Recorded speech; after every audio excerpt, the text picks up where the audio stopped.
E aí, tudo bem contigo? Que bom te ver de volta. Quer dizer, não estou te vendo, mas eu sinto que você está me assistindo. Um curso de matemática. Você está aprendendo matemática? O módulo de hoje é Geometria Espacial. E eu sou o Wagner Vó, mas pode me chamar de Vó. Ok? Preparado para começar? Vamos respirar fundo e mergulhar na geometria espacial. Opa! Darth Vader, Luke Skywalker. Geometria espacial é a geometria para estudar os filmes de Guerra nas Estrelas? Han Solo, Chewbacca.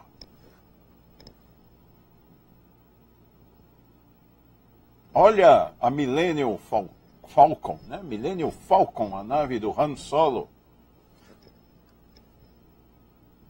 Nossa, Kirk e Spock, os reis do espaço. Geometria espacial, então, é para estudar a Enterprise.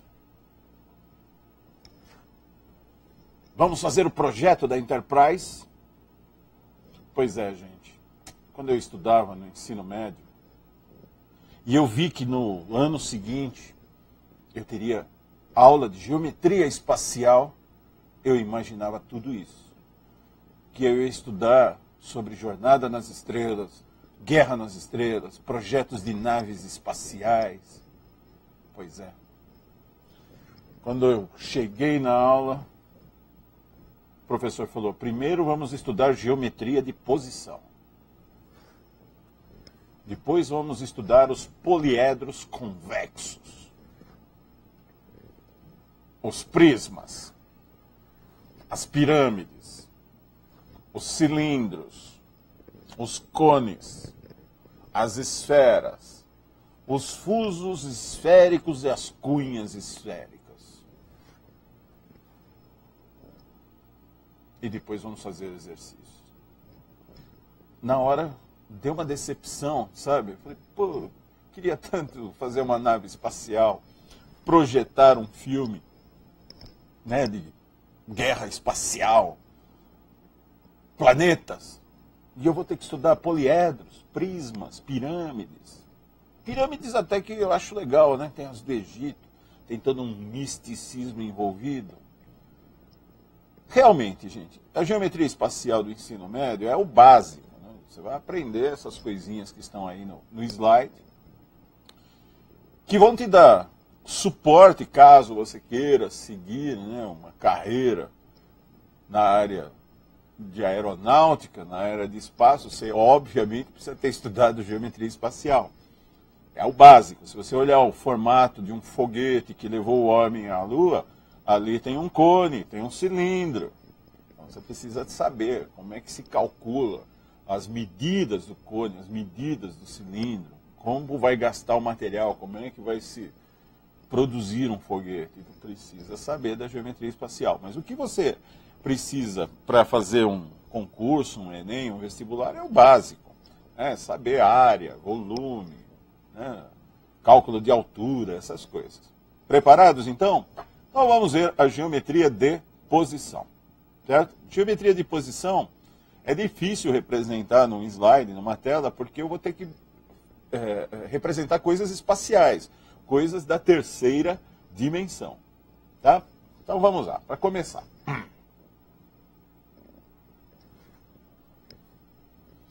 Postulados da determinação. Quem determina o quê? Então, primeiro, dois pontos distintos determinam uma única reta. Se você tiver dois pontos distintos, que não sejam um ponto em cima do outro, ligar esses pontos, você determinou uma única reta. Três pontos não colineares, ou seja, três pontos que não estejam na mesma reta, determinam um único plano. A folha do papel da prova que você vai fazer é um plano. E o plano precisa de apenas três pontos para ser determinado. Três pontos. E três pontos determinam um plano. E se você fizer uma mesa de três pernas, ela nunca vai balançar, ela nunca vai ter folga. Já de quatro pernas, às vezes uma perninha não encosta no chão, ela fica balançando. Então, 3 pontos determinam um único plano.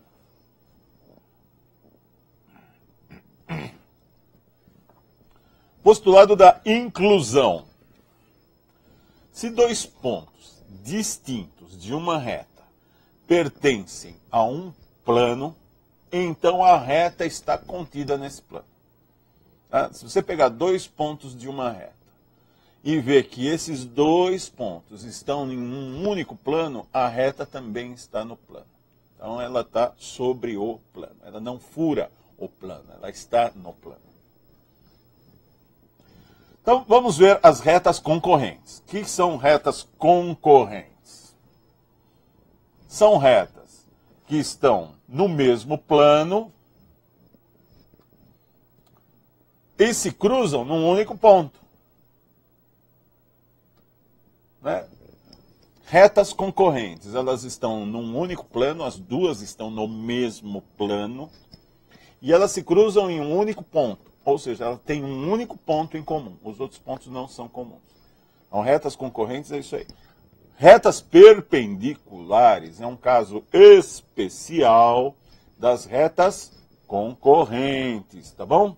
Então, viu que são retas concorrentes? Beleza. Então, o símbolo para dizer, né, para você, matematicamente, o símbolo matemático para dizer que elas têm um único ponto em comum, eu escrevo assim, ó, R intersecção S é o conjunto que só tem o ponto P. Retas paralelas coincidentes, toma cuidado, reta paralela não é só aquelas assim, uma em cima da outra também é considerado paralela. Então, a reta R e a reta S são a mesma reta. A gente escreve assim, R igual a S. Aí tem 2 retas. Você está vendo uma só. Por quê? Elas são coincidentes. Mas eu posso dizer que são paralelas coincidentes. Retas paralelas distintas. Aí sim, são aquelas paralelas que a maioria dos alunos já conhece. Elas estão em um único plano, elas têm que estar num único plano, as duas. E elas não têm pontos em comum, não tem nenhum ponto, não se cruzam em nenhum ponto. Então, elas são coplanares, estão sempre no mesmo plano. E retas que não têm ponto em comum e não estão no mesmo plano, aí são chamadas de retas reversas. Essas são as mais difíceis de representar numa folha de papel, num slide, numa apresentação. Então, o que eu tentei fazer foi colocar um plano, coloquei aqui uma reta R que está contida no plano, está sobre o plano, e agora eu vou pôr uma reta furando o plano longe dessa reta R. Ó, fura ó, o plano, né? E isso é uma reta, reversa é reta R. As 2 retas são chamadas de retas reversas. Não tem ponto em comum e não são coplanares. Ah, então, as posições de retas possíveis são essas. 2 retas podem ser concorrentes, paralelas coincidentes, paralelas distintas ou reversas. Determinação de um plano.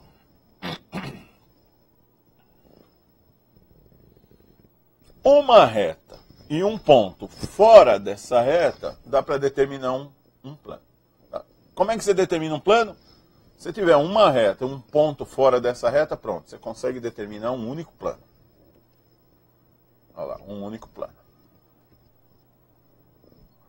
Se você tiver 2 retas concorrentes, ou 2 retas paralelas também determinam um único plano.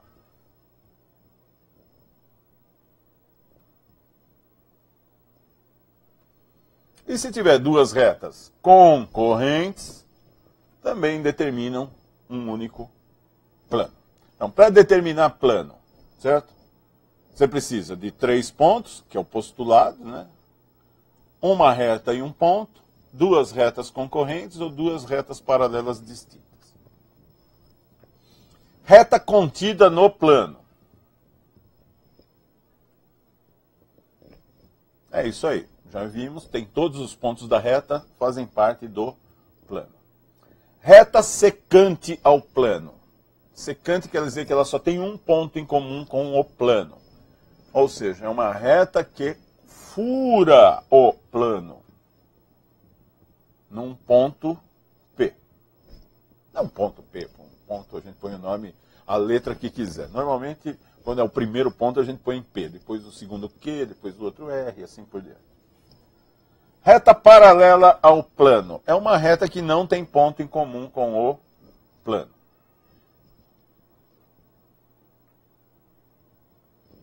Certo? Você tem um plano aqui, a reta passa e não cruza o plano. Planos secantes. É quando você pega dois planos e intercepta um no outro.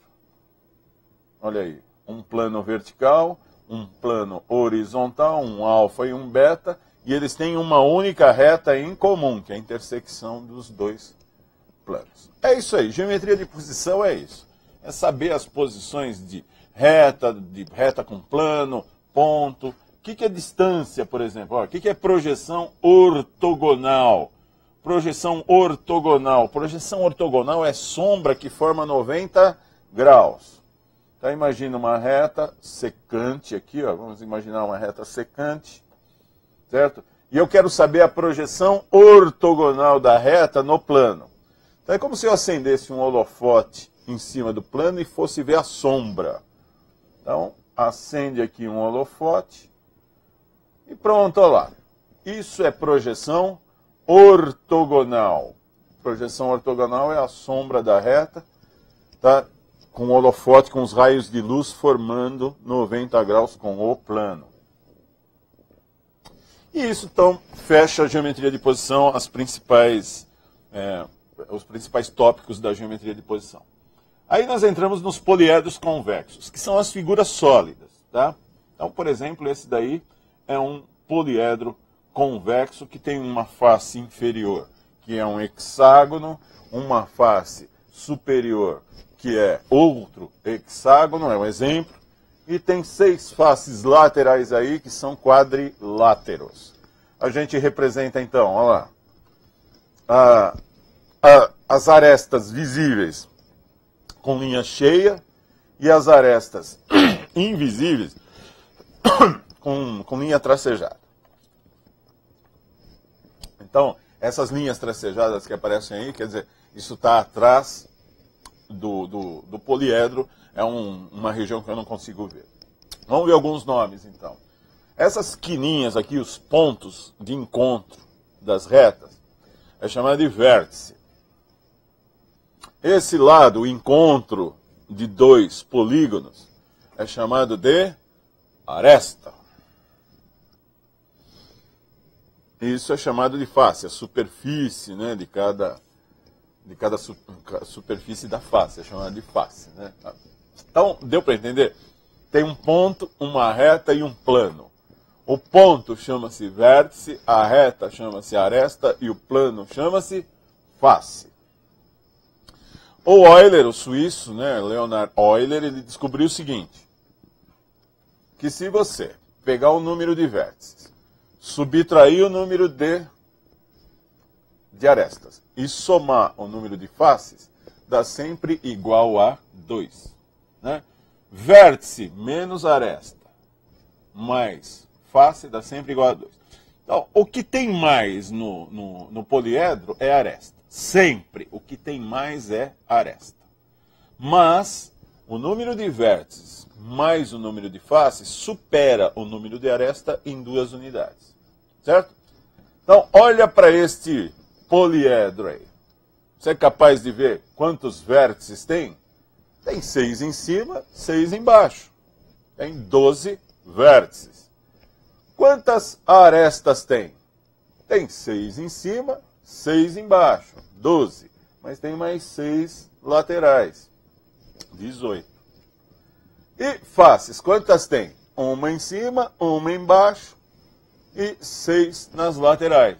Total, 8. Certo? Então, vértices, 12. Menos arestas, 18. 12 menos 18 dá menos 6. Mais o número de faces, que são 8. 2. Dá sempre igual a 2. A soma dos ângulos das faces. Certo? Então, aqui, se você pegar a soma das laterais, são quadriláteros.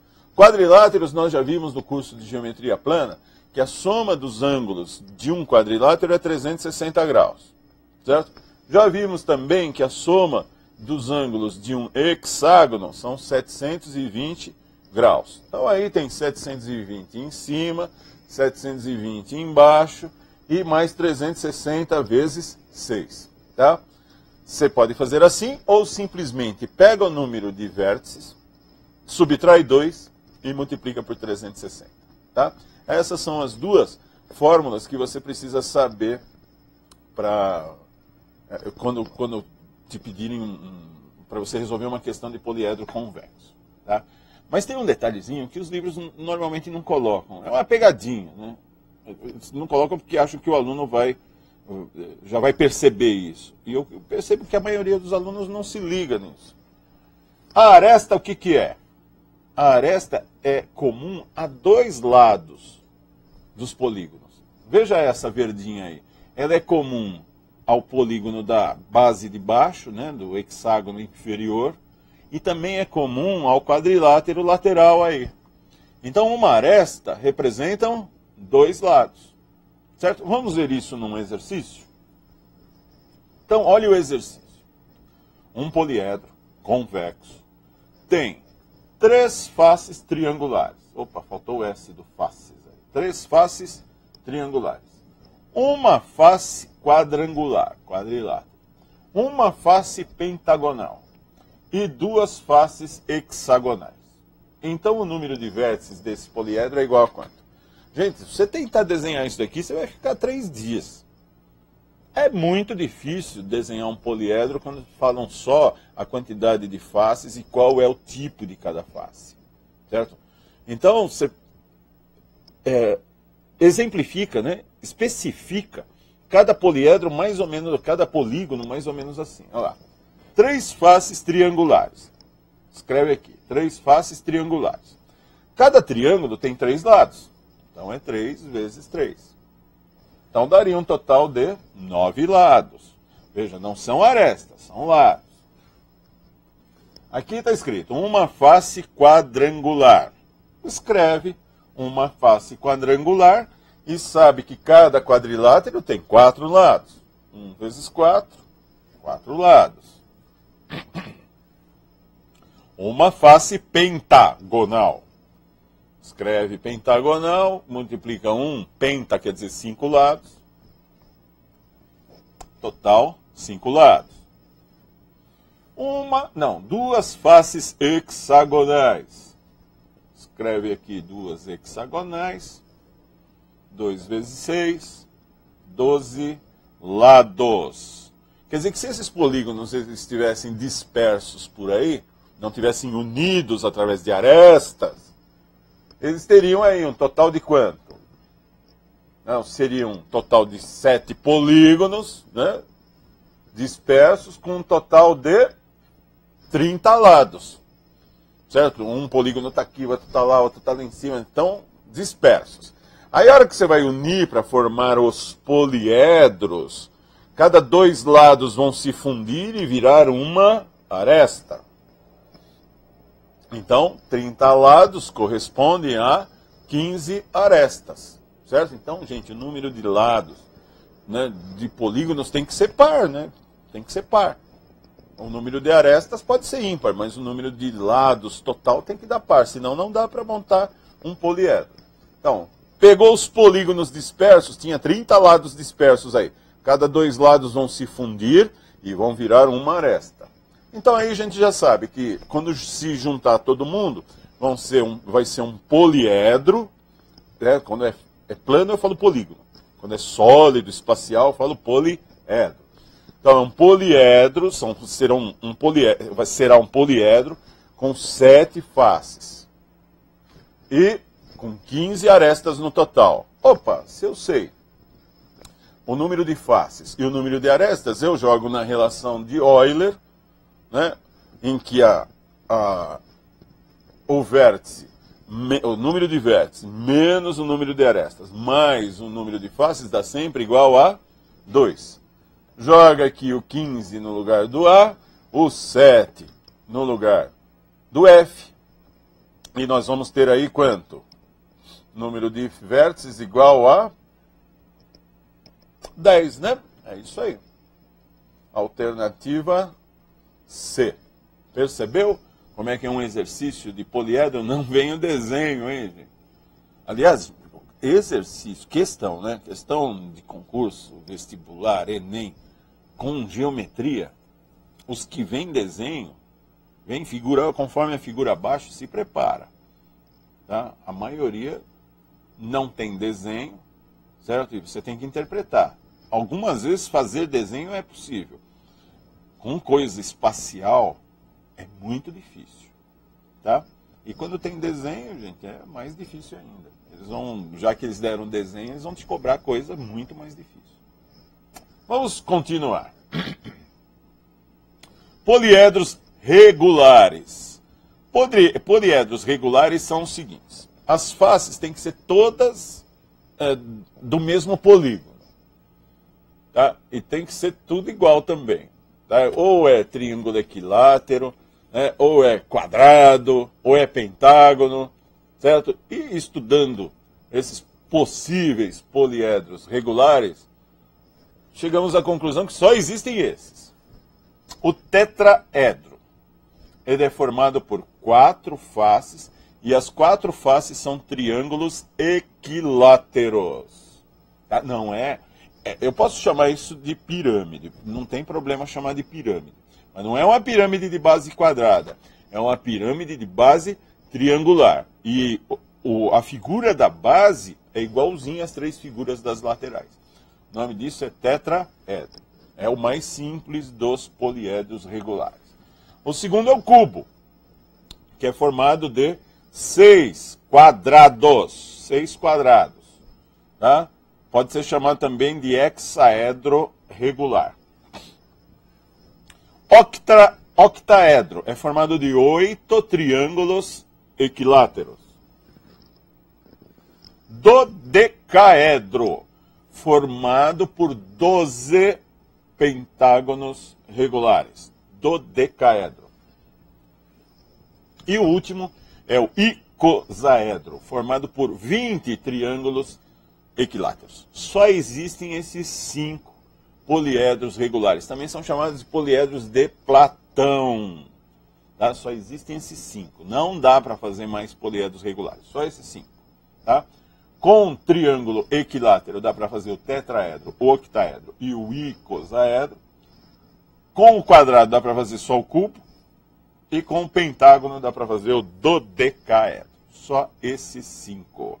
Tá? Inclusive, o Kepler, o físico, o astrônomo Kepler, ele se baseava nas órbitas dos planetas, ele se baseava, ele imaginava que fosse como se fosse um desses poliedros dentro do outro, certo? Era os 5 planetas que se conheciam na época, né? Mercúrio, Vênus, Marte, Júpiter e Saturno. Eles conheciam, dava para ver esses 5 planetas a olho nu. E as órbitas desses planetas dava quase perfeito, como se fosse um desses poliedros regulares um dentro do outro, certo? E aí o Kepler chegou à conclusão de que se existem só 5 poliedros, só existem 5 planetas também. E depois isso não era uma realidade, se descobriram Urano e Netuno, depois Plutão, depois rebaixaram Plutão, certo? Hoje a gente está aí com 8 planetas e poliedros continua 5, não tem mais do que isso. Continuando, vamos fazer um exercício. Em um tetraedro regular, de lado A distância entre os pontos médios de 2 arestas não adjacentes é igual a... Então, esse tipo de exercício até é bom você dar uma desenhada para saber o que eles estão pedindo. Tá? Então, vamos desenhar um tetraedro. Ó, tetraedro é isso aí. Tem 4 triângulos. E os 4 triângulos são triângulos equiláteros. O que é ponto médio? Opa, então eu estou traçando aqui, ó, de cada vértice, eu estou traçando uma retinha vermelhinha aí, que vai até o ponto médio de uma das arestas. Bom, se está saindo de um vértice e indo para o ponto médio de uma aresta, os dois estão fazendo a mesma coisa. Então a medida dessas duas retinhas é a mesma, né? Y e Y. Se você pegar bem no meio aqui, ó, aí sim você está fazendo o que ele está pedindo no exercício. A distância entre pontos médios de duas arestas não adjacentes. Veja, essa aresta que está com a letrinha A não é adjacente. Adjacente é quando liga, assim, né? Uma ligou na outra e chama adjacente. Então, o problema está pedindo: qual é o tamanho do X? Qual é o tamanho desse X? Você sabe que a aresta é A. O Y está no meio ali desse triângulo que tem a aresta A. Olha lá. Tem a face, que tem A. O Y liga um vértice até o ponto médio da outra aresta. Bom, então é a altura desse triângulo. Eu posso fazer, por exemplo, por teorema de Pitágoras, né? E o que é o X? Olha lá no desenho. O X liga o ponto médio de uma aresta. Então a aresta é a base. E os lados? Os lados são as alturas Y, que são iguais. Então isso é um triângulo isósceles. O X é a altura de um triângulo isósceles. Então, resolvendo aqui, ó, tá? Como eu sei que o Y é a altura do triângulo equilátero, vocês viram lá no curso de geometria plana, que a altura de triângulo equilátero é só multiplicar o lado do triângulo equilátero pela raiz de 3 sobre 2, né? Que é o seno de 60 graus. Certo? Então é só multiplicar o valor do lado pelo seno de 60 graus, que é a raiz de 3 sobre 2. Então aí está o Y. Aqui, nesse pedacinho desse outro triângulo, é A dividido por 2. E isso virou um triângulo retângulo.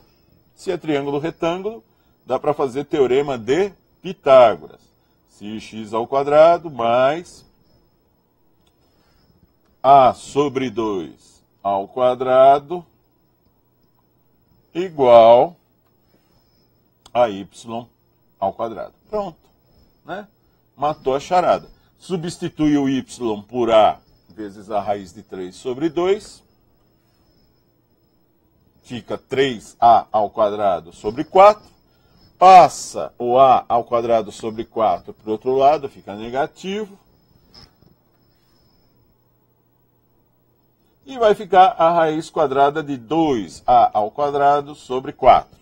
A ao quadrado tem raiz, o 4 também tem raiz. Então vai ficar a raiz de 2 sobre 2, alternativa D. Então, percebeu?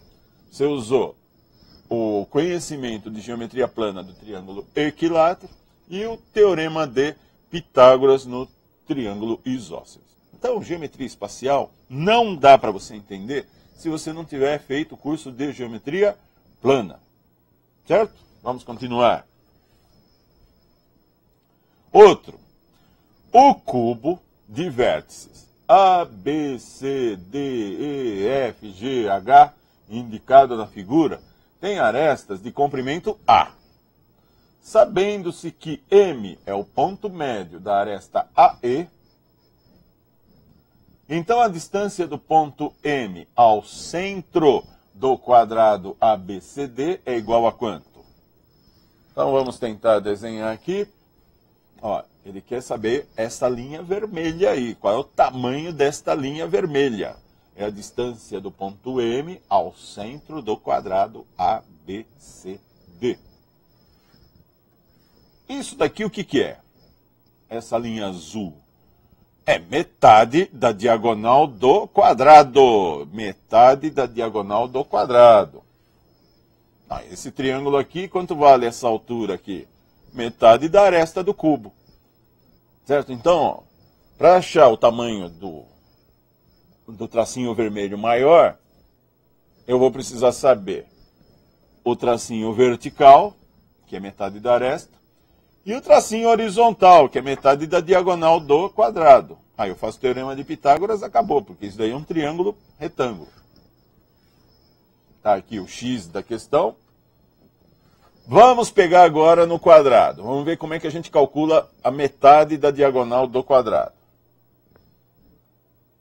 Aqui é a sobre 2, aqui também é a sobre 2, e aqui é o y que a gente precisa, que é a metade da diagonal do quadrado. Então, fazendo o teorema de Pitágoras de novo, percebeu? Olha aí. Mudou o tetraedro para cubo, mas o que o aluno precisa saber? Teorema de Pitágoras, né? Triângulo. Somando isso daqui, dá 2a ao quadrado sobre 4.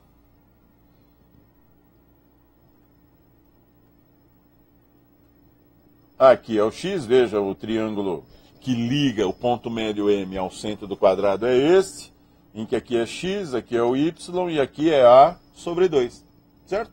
Como é que faz para descobrir o x? Teorema de Pitágoras de novo. Né?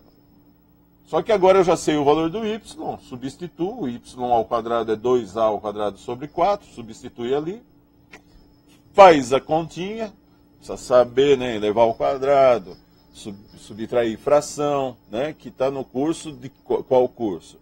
A forma divertida de aprender matemática, e também foi revisto no curso As Bases da Álgebra, né? Tá aí. Somando isso, nós chegamos a 3a ao quadrado sobre 4, tira a raiz disso, a ao quadrado tem raiz, o 4 também tem raiz, o 3 fica preso dentro da raiz. Alternativa C. Percebeu? Mais uma questão de geometria espacial que se resolve com conhecimentos de geometria plana.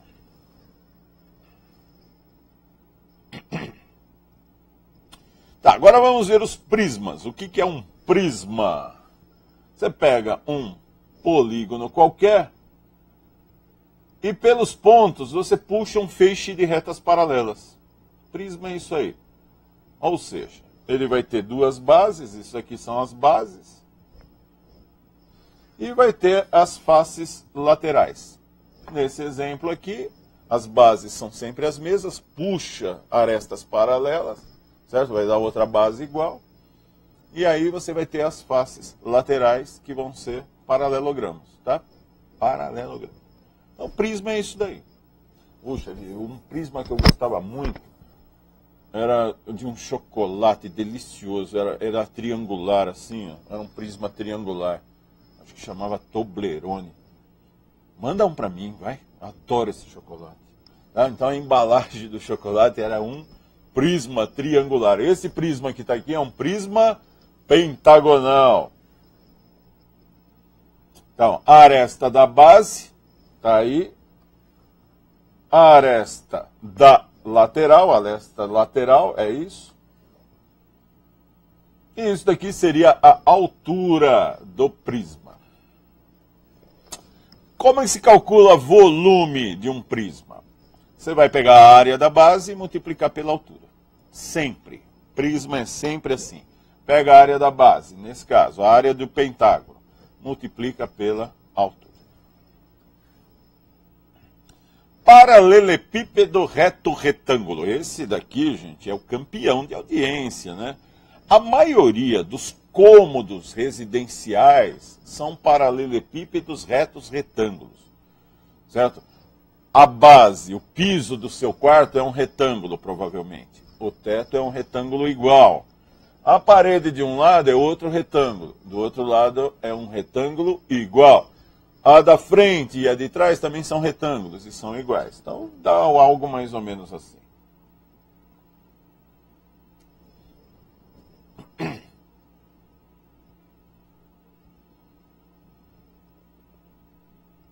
A gente diz que ele tem um comprimento, uma largura e uma altura. Comprimento, largura, altura. Ou comprimento, largura e profundidade, né? Quando eu falo uma piscina. Piscina é um paralelepípedo reto retângulo. Tá? Pode ser, né? Então eu vou falar comprimento, largura e profundidade. Isso aqui é chamado de diagonal, né? Diagonal da base.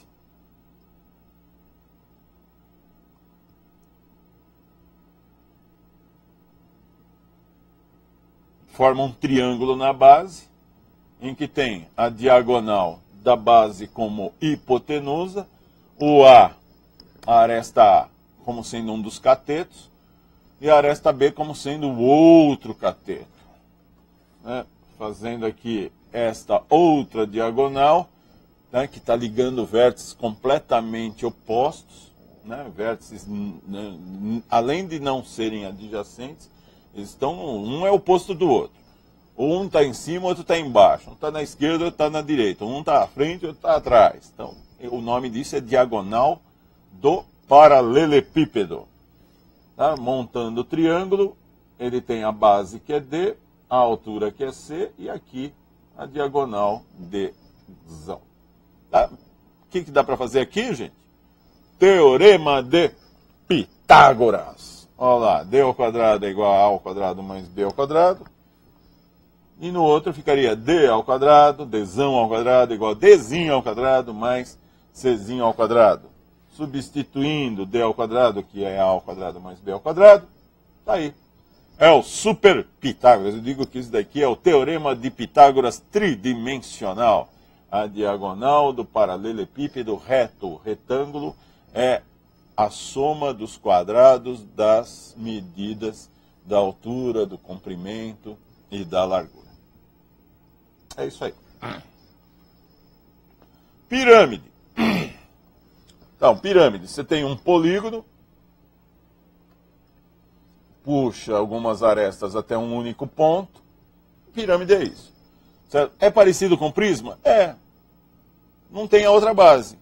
É um prisma que não tem a outra base. No lugar da outra base tem um ponto. Pirâmide é isso.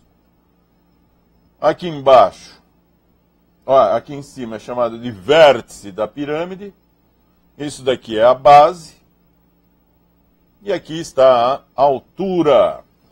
E a fórmula do volume da pirâmide também é parecida com a fórmula do volume do prisma. O prisma é a área da base vezes a altura. A pirâmide é 1/3 disso. Você pega a área da base, multiplica pela altura e divide por 3. A pirâmide regular, né, ela tem uma base regular, um hexágono com 6 lados iguais, por exemplo. Pode ser um triângulo, pode ser um quadrado, pode ser um pentágono, pode ser qualquer polígono regular. Você liga as diagonais, liga todas as diagonais, monta um ângulo reto, sobe uma vertical aí. O nome disso vai ser altura. Lá em cima vai ter o ponto máximo, que é o vértice da pirâmide, e aí você liga ao vértice todos os vértices da base.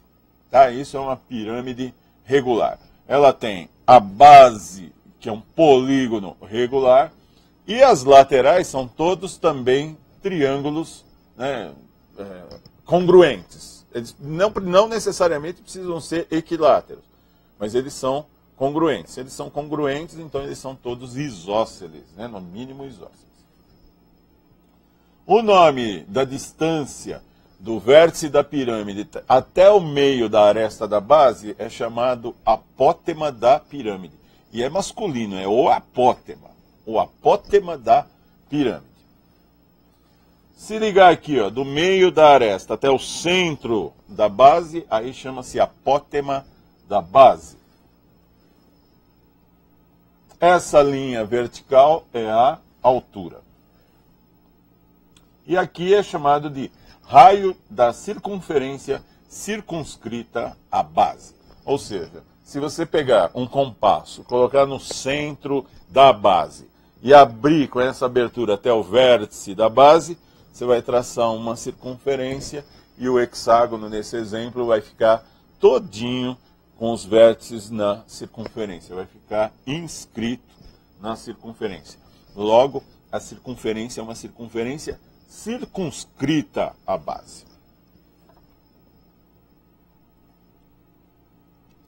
Um exercício. Uma pirâmide tem como base um quadrado de lado 1.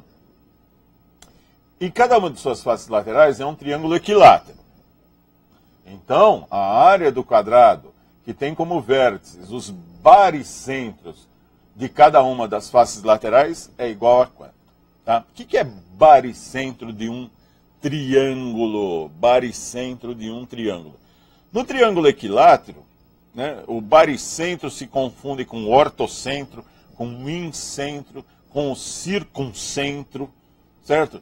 Que no triângulo é assim. Nós temos encontros de alturas. Cada triângulo tem 3 bases, logo tem 3 alturas. Eu posso cortar cada aresta, cada lado de um triângulo, cortar bem ao meio e ligar no outro vértice. Isso chama-se mediana. Então, eu tenho 3 medianas. Eu posso ligar mediatrizes, eu posso ligar bissetrizes. Cada um tem um nome. E quando eu ligo as medianas, eu estou ligando, o ponto de encontro vai ser o chamado baricentro. Quando eu ligo as alturas, eu vou ter um ponto de encontro que é chamado ortocentro. Quando eu ligo as mediatrizes, eu estou determinando o incentro, ou circuncentro, agora eu me perdi, circuncentro. E quando liga as bissetrizes, você vai ter o incentro, tá? Eu depois explico isso para vocês no YouTube, eu vou fazer uma demonstração lá, me procura no YouTube, você vai ver a demonstração dos 4 pontos dos triângulos. Mas o importante é saber que no triângulo equilátero, esses 4 pontos são o mesmo, tá? Então, encontro das alturas é o mesmo que o encontro das medianas, que é o mesmo das mediatrizes, que é o mesmo das bissetrizes, certo? Então, o baricentro é igual ao incentro, circuncentro, ortocentro, tudo igual. E o importante saber é que está a 2/3 do vértice e a 1/3 da base. É isso que você precisa saber sobre baricentro. Então vamos desenhar aí uma pirâmide, né, do jeito que ele falou, base quadrada, triângulos equiláteros nas laterais. Isso daqui é a altura. O baricentro normalmente é o ponto G. Bari quer dizer, bari na realidade é pressão, né? É o ponto de um corpo que é onde que se concentra a massa. Tá? No corpo humano é perto do umbigo, mais ou menos, né? E baricentro é chamado de ponto G.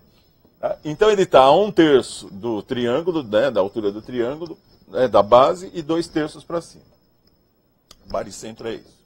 Tá? Então cada triângulo tem o seu baricentro ali, que é o pontinho G do triângulo.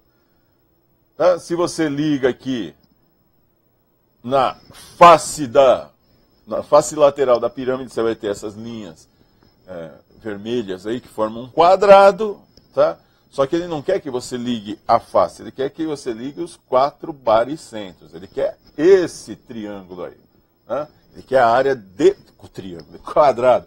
Ele quer a área deste quadrado aí, desse quadradinho azul, que liga os 4 baricentros dos 4 triângulos das faces laterais desta pirâmide.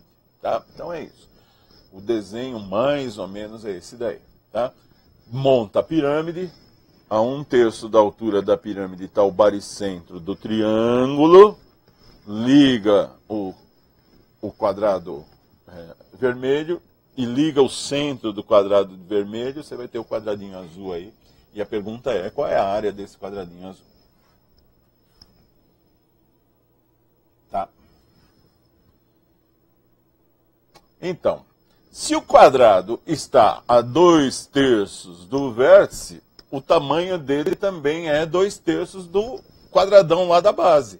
Semelhança de triângulos. Semelhança de triângulos está no curso de geometria plana. Tá? Então, como é que a gente chega a esse 2/3? Fazendo semelhança de triângulos. Se a altura ali é 2/3 da altura original da pirâmide, a área, os lados desse quadrado formado aí também vão ser 2/3 do quadrado que está lá embaixo. Então a área desse triângulo, desse quadrado, é multiplicar 2/3 por 2/3, que dá 4/9. O triângulo que nós estamos procurando está aí dentro. Você já percebeu que é metade da área ou ainda não? Olha, divide o quadrado assim. Você está percebendo que o quadrado vermelho tem 8 triângulos dentro? E o quadrado azul só tem 4. Então, o quadrado azul tem metade da área do quadrado vermelho. E rapidinho você chega à área. Metade de 4 nonos é 2 nonos e acabou. Alternativa D. É isso aí.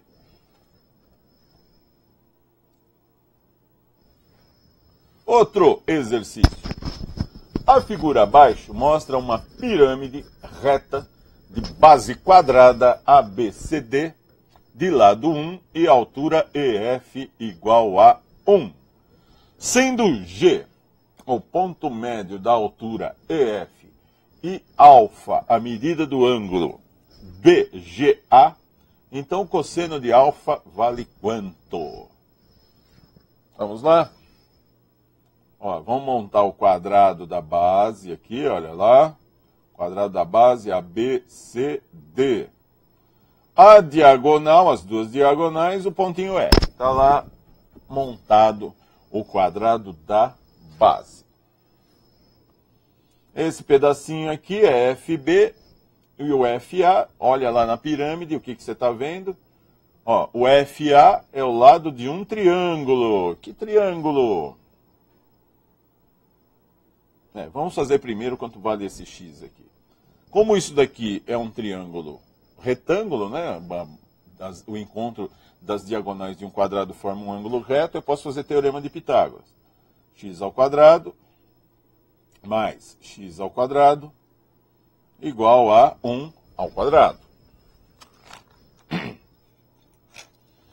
Fazendo essa continha, você chega à conclusão de que o x é raiz de 2 sobre 2.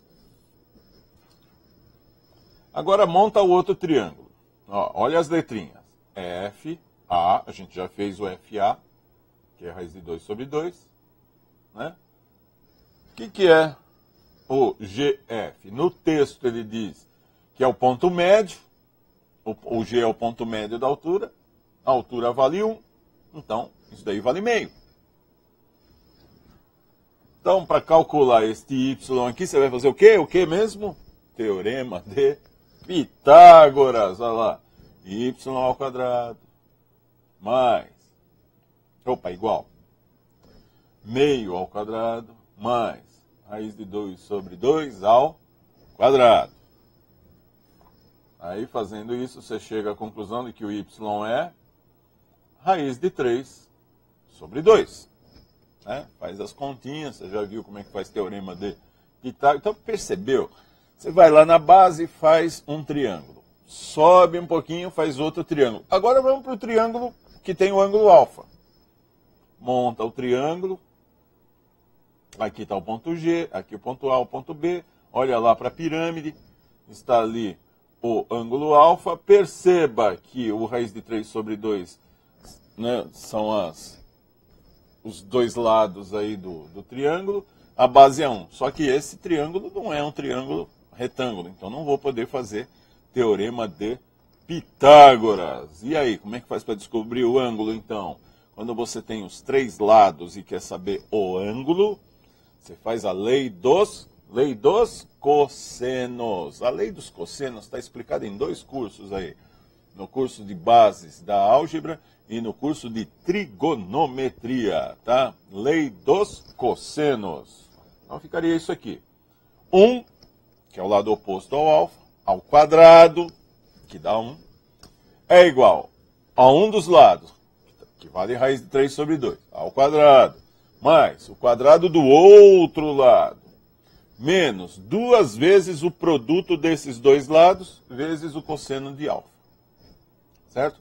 Aí, fazendo essa conta, joga para cá, joga para lá, tira o mínimo, soma a fração, subtrai e tal, você chega no cosseno de alfa igual a 1/3.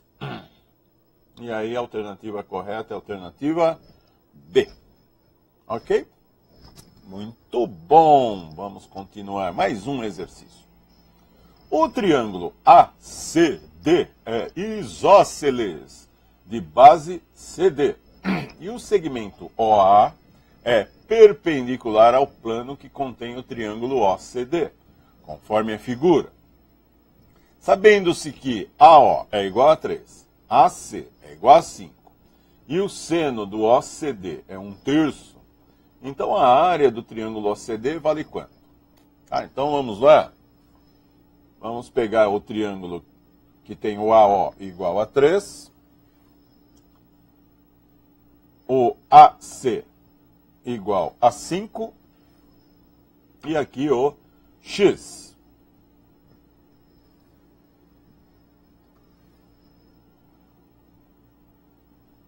Fazendo o teorema de Pitágoras, você vai chegar à conclusão de que o X é igual a 4.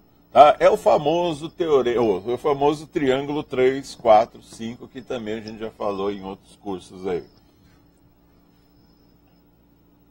Agora pegando o outro triângulo, que é o OCD, é o triângulo da base. Aqui vale 4. Aqui também vale 4, que no exercício fala que o ACD é isósceles, então a projeção dele lá também é isósceles. Essa altura aqui, vamos chamar de Y.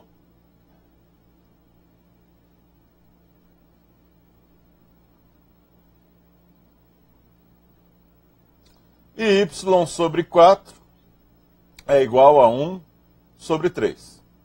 Né? Por quê? Porque o Y é o cateto oposto, né, do ângulo OCD. Veja no texto que ele fala que o seno do ângulo OCD é 1/3. Tá? Olha o OCD. O Y é o cateto oposto. O 4 é o cateto, é a hipotenusa. Então, dividindo o cateto oposto pela hipotenusa, nós temos o seno, que é 1/3. Logo, Y é igual a 4/3. Esse pedacinho aqui a gente pode chamar de Z, fazer teorema de Pitágoras, né? Z ao quadrado mais 4/3 ao quadrado igual a 4 ao quadrado. Resolvendo o teorema de Pitágoras, né? Sairia Z igual a raiz de 16 menos 16 nonos. Continuando aqui. Tira o mínimo lá dentro da raiz. Ficaria a raiz de 128 sobre 9. 9 tem raiz. 9 tem raiz, é 3. O 128 você pode simplificar. Essa simplificação nós ensinamos no primeiro módulo, né? A forma divertida de aprender matemática. Tá? Simplificando o 128, é 8 raiz de 2. A raiz de 9 é 3. Então, raiz de 128, 8 raiz de 2. Como área, né, é o dobro do Z lá, que é a base, vezes a altura dividido por 2, é só multiplicar o Z pelo Y. Você vai multiplicar 8/3 de raiz de 2 por 4/3. 32 nonos da raiz de 2. Esse é um pouquinho mais difícil, hein? Recomendo você assistir novamente, tentar fazer sozinho. Então, procurando a resposta correta, alternativa B, 32 raiz de 2 sobre 9. Cilindro. O cilindro é um prisma em que não é um polígono a base, é um círculo. Então você tem um círculo superior, um círculo inferior. Eles são as bases. E isso daqui é a altura.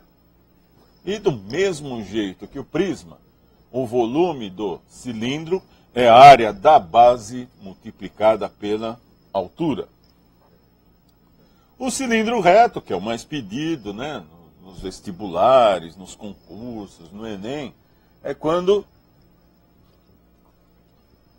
forma 90 graus, a lateral forma 90 graus com a base. Planificação do cilindro. Isso daqui cai pra caramba, tá, gente? Vai ficando esperto aí. Planificação de cilindro. Se você cortar um cilindro e abrir num plano, você vai ter 2 círculos e um retângulo. A lateral, na realidade, é um retângulo enrolado. Aqui é o raio da base. E aqui é o comprimento desse círculo, né? Esse retângulo enrolado, está enrolado nesse círculo de raio R. Isso daqui é a altura do cilindro. E a novidade que aparece aqui é que a área lateral do cilindro é o comprimento da circunferência multiplicado pela altura do cilindro. A área dos círculos, a gente já viu no geometria plana, é πr ao quadrado. Cilindro equilátero, de vez em quando vem esse enigma. Considere um cilindro equilátero. O que é um cilindro equilátero? Quando você cortar ele ao meio assim, na vertical, isso aqui vai dar um quadrado.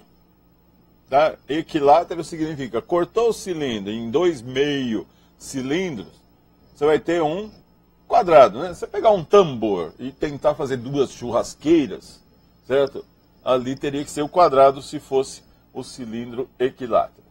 Como aqui é R para um lado, R para o outro lado, e aqui é a altura, a gente chega à conclusão que a altura tem que ser igual a 2R para dar o quadrado certinho. Cone. Cone é um cilindro que não tem a outra face. Você pega um círculo e une a um ponto. A base vai ser um círculo, a altura é a distância perpendicular até o vértice. O volume do cone é igualzinho ao volume da pirâmide. Você pega a área da base, multiplica pela altura e divide por 3, 1/3 disso.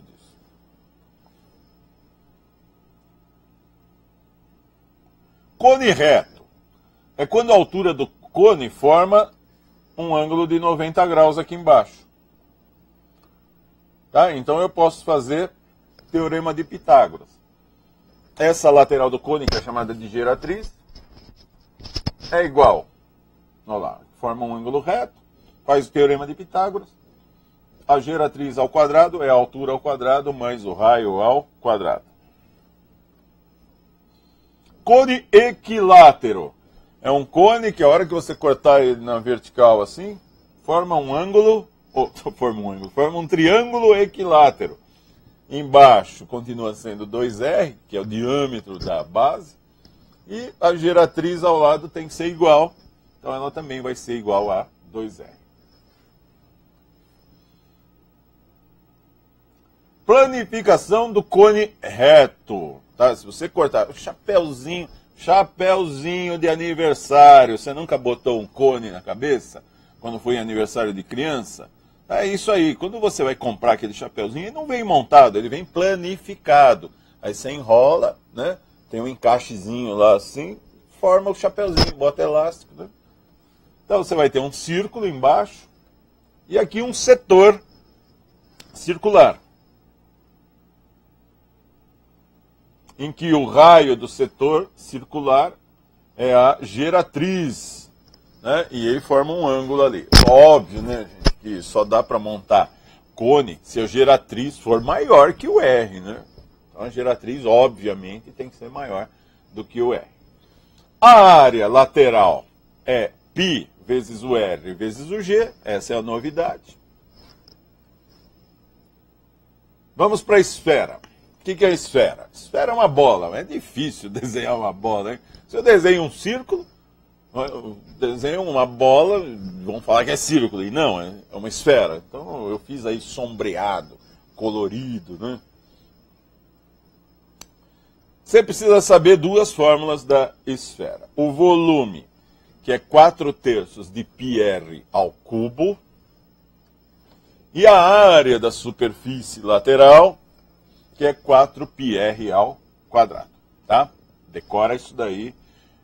A demonstração dessas duas aí requer conhecimento de ensino superior, tá? A gente não faz no ensino médio.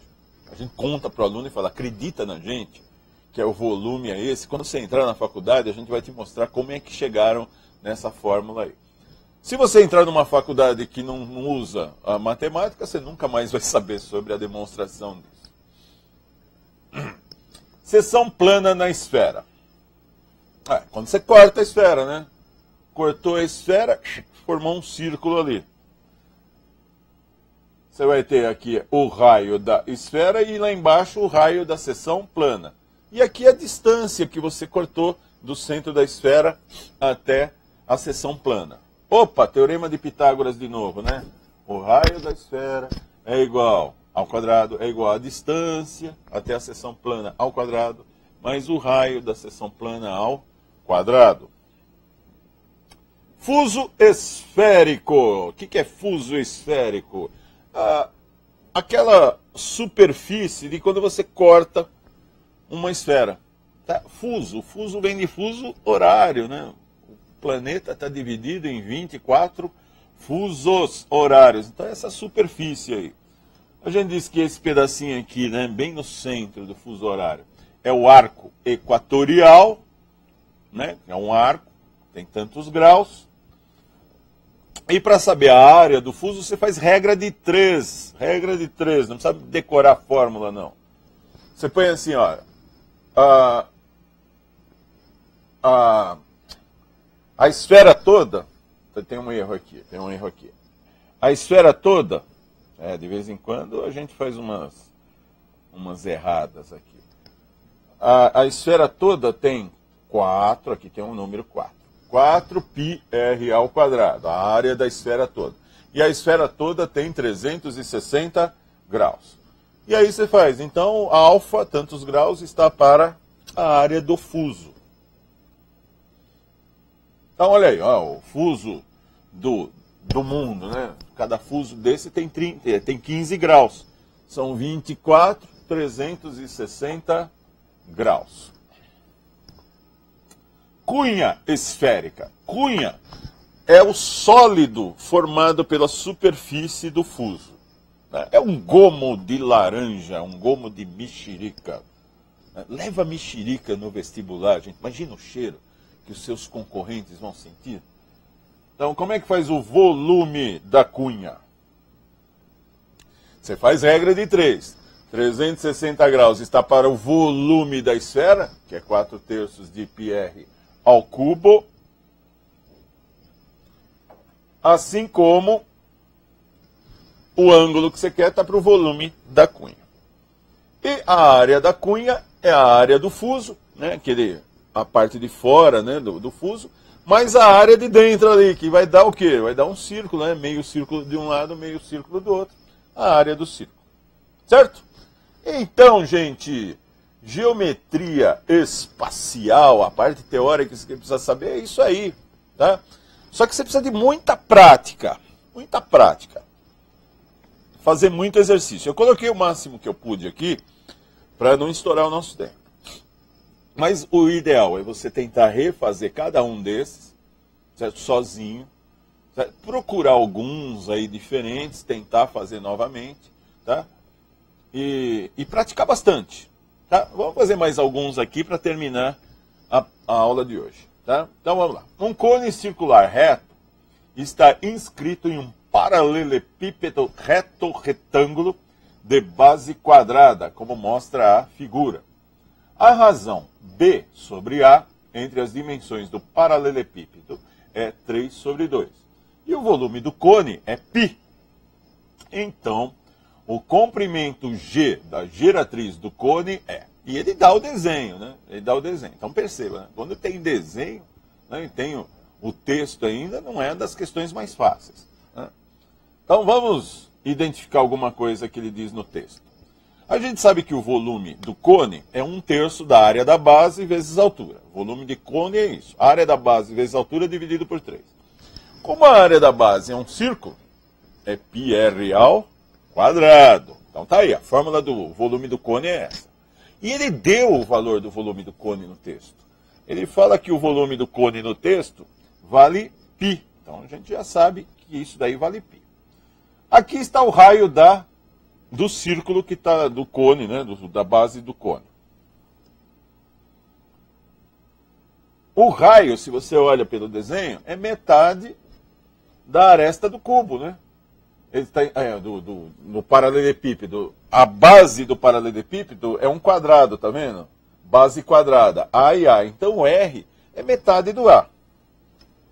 E o H aqui? O H, a altura do cone, é a mesma altura do paralelepípedo. Então é o próprio H.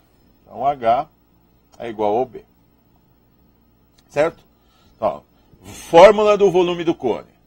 1/3 da área da base vezes a altura. Pelo desenho, a gente viu que o raio da base é metade do quadrado, metade do lado do quadrado lá, A sobre 2.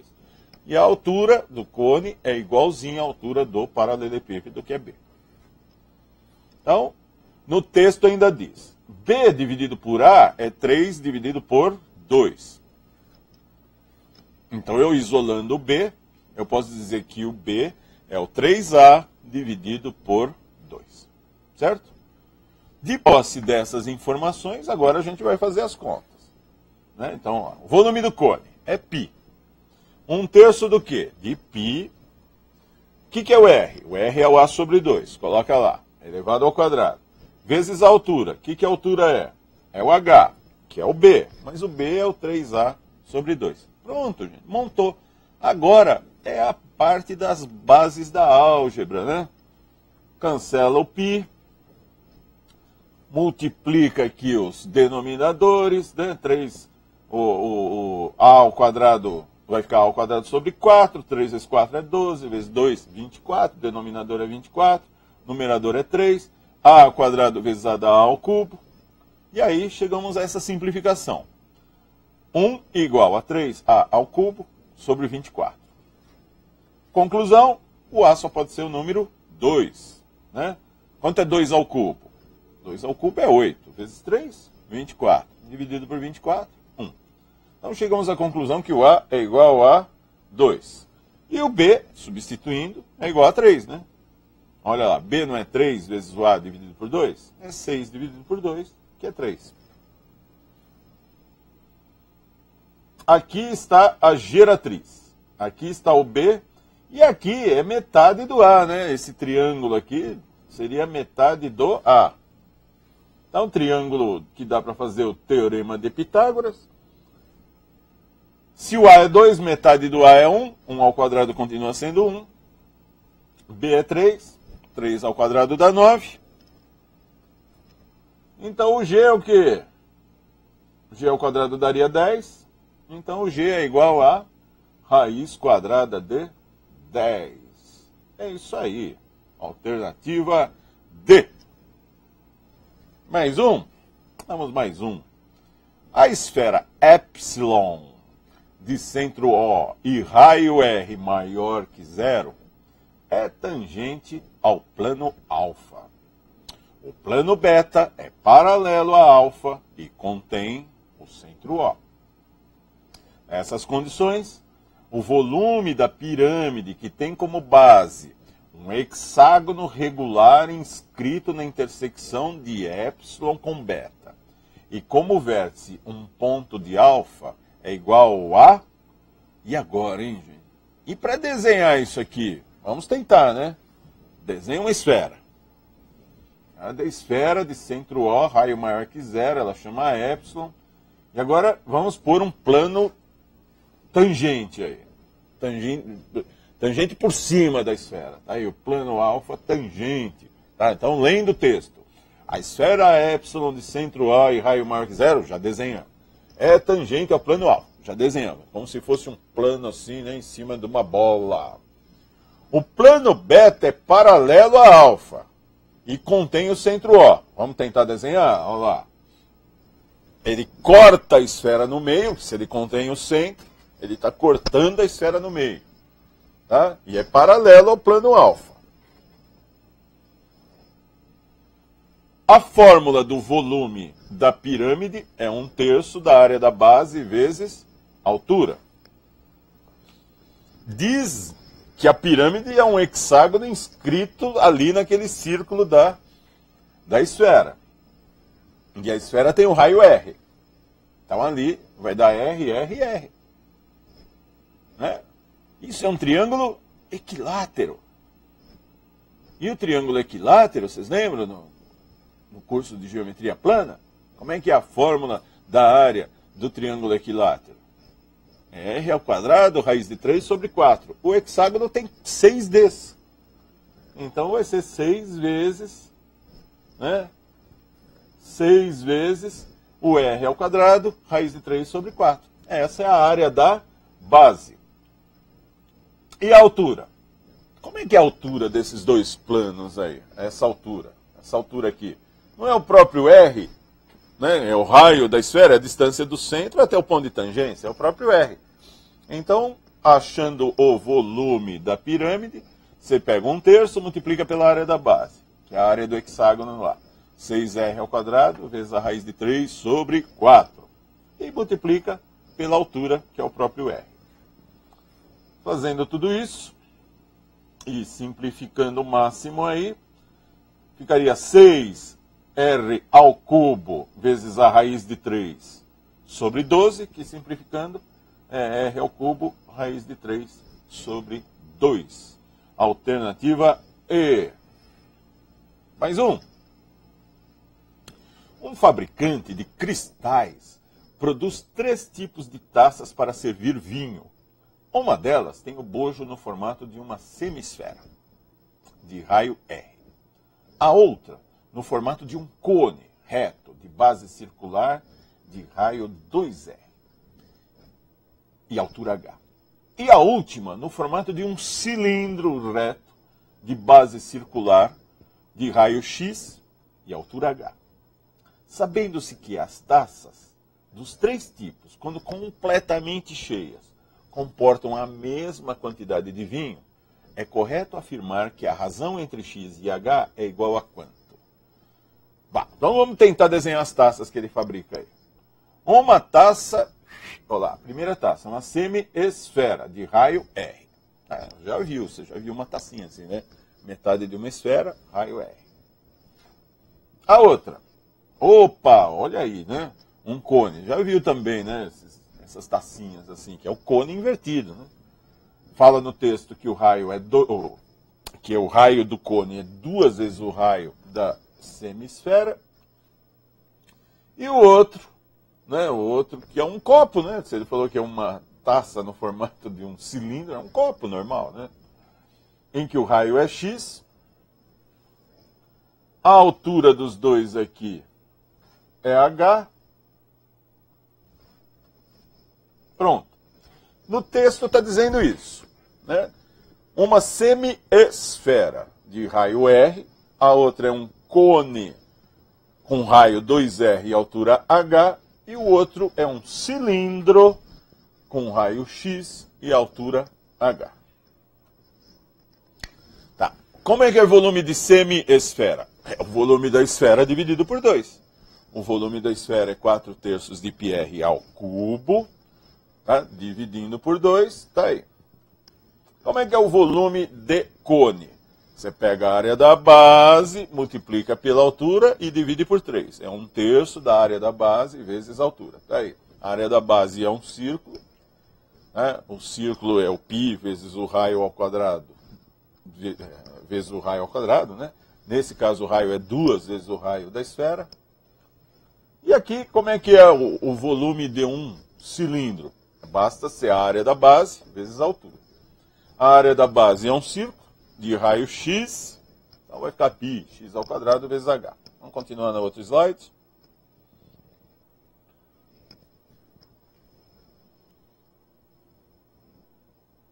Beleza, então vamos continuar aqui. Diz no texto que eles têm tudo a mesma capacidade, então o volume é igual para os 3. Então, pegando esses dois aqui, igualando o volume da semisfera. 4/3 dividido por 2 é 2/3. 1/3 de 2r ao quadrado é 4/3 de r ao quadrado. Aqui, simplificando, corta o π, corta o 3, você chega à conclusão de que o r é igual a 2h. Tá? Então, efetuando aí as continhas, né, comparando a semisfera com o cone, você já chegou a uma conclusão, que o raio é 2 vezes a altura. Agora vamos pegar, comparando a semisfera lá com o cilindro. Igual as duas, né? O da semisfera, 2/3 de π vezes 2h, eu já sei que o r é 2h, já substituí ali, né? 2h ao cubo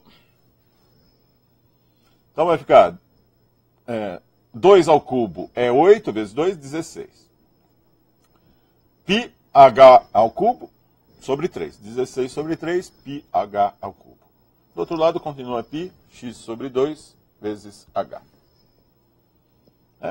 Passando aqui o h ao cubo para o lado direito, ele vai ficar embaixo do h, vai cortar o expoente, em vez de ter h, vai ficar h sobre h ao cubo. É a mesma coisa que 1 sobre h ao quadrado. Então nós temos aí que x ao quadrado sobre h ao quadrado é 16 sobre 3. Tirando a raiz dos dois lados, a raiz de 16 é 4, a raiz de 3 é a raiz de 3, a raiz de x ao quadrado é x, a raiz de h é h. Racionalizando isso, já na forma divertida de aprender matemática, você viu como que transforma, como tira a raiz do denominador e passa para o numerador. A relação, então, a razão entre o x e o h é 4 raiz de 3 sobre 3. Então, procurando a alternativa correta, achamos aí a alternativa E. E acabou, né, gente? Isso daí foi o módulo de geometria espacial. E agora você está preparado para desenhar foguete, para desenhar cilindro, desenhar cone, esfera, pirâmide, montar tudo isso, fazer a Millennium Falcon do Han Solo, Chewbacca, Darth Vader, Luke Skywalker, Capitão Kirk, Sr. Spock. Pronto, você está pronto para ir para o espaço. Obrigado pela atenção. A gente logo vai ter um outro curso aí. Espero que você sabe que você fez a melhor opção. A melhor opção de sucesso na vida é o sucesso através dos estudos. Parabéns, um abraço, até a próxima aula. Tchau.